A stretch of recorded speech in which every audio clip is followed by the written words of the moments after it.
Now they have started.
ai ban ga microphone din yana wajen wa ga abba mai dan kwasi captain nan nan da ke Sadiq to ai zo ga Sadiq abba jama'a sauka kasa abba muke so da Allah san bangaren a sauka kasa da Allah ai daidai ai na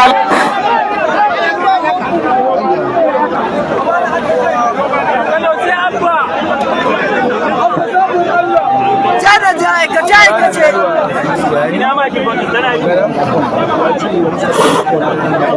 ina ta ka dangi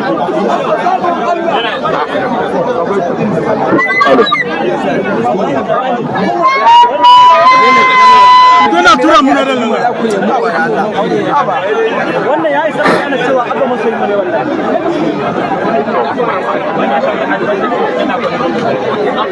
ya wannan kaga na karba kunna mu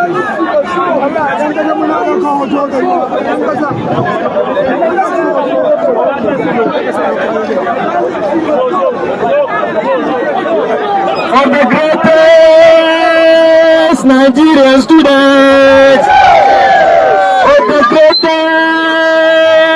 Nigerian civil society organization, of the greatest Nigerian youth. I want to say, I want to yarn, I want to affirm, I want to echo, Your Excellency, the Executive Governor of Kano State, Alhaji Abubakar Yusuf, Your Excellency, the Executive Deputy Governor of Kano State, Comrade Aminu Abdisalam Gorzo, Your Excellency, Secretary, I want to start on the existing protocols. Your Excellency, under the umbrella of Northwest Civil Society Network, Anti-Corruption Network. Your Excellency, you know, Kano State is the center of northern democracy. Kano State is the center of national democracy. So we have seen an attempt, Your Excellency, to jeopardize the judicial process. We have seen an attempt, Your Excellency, to jeopardize the political process in the tribunals. And that is why, after the reaction of the Nigerian Bar Association, which they themselves has dismissed that attempt, we, the civil society, under the umbrella of Northwest Civil Society Anti-Corruption Network, we decided to come and engage with you to give you our message, and we hope you will take this message to His Excellency, the President of Nigeria, Alhaji Asuwaju Bola Ahmed Tinubu.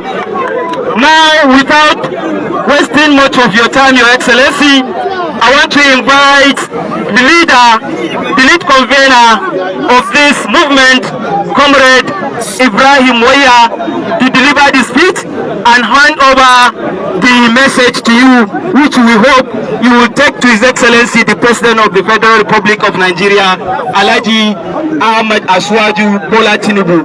We are doing this because we have confidence in him. He is now the father of the nation. He is in need of peace. He is in need to protect democracy.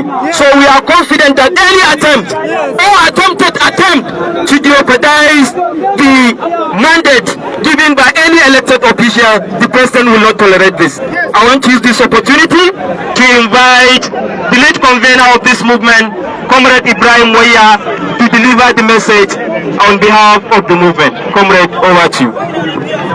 May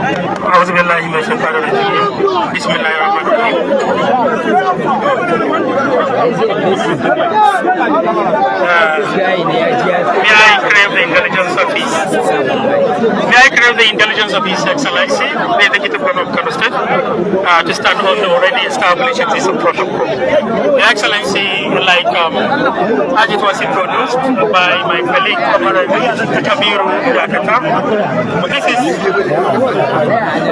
this is a coalition of civil society organizations under the auspices of the Northwest Civil Society Anti-Corruption Network. We feel duty bound to respond to the situation, especially the unfolding political development in the state, especially with regards to the conduct of the processes in the election tribunal.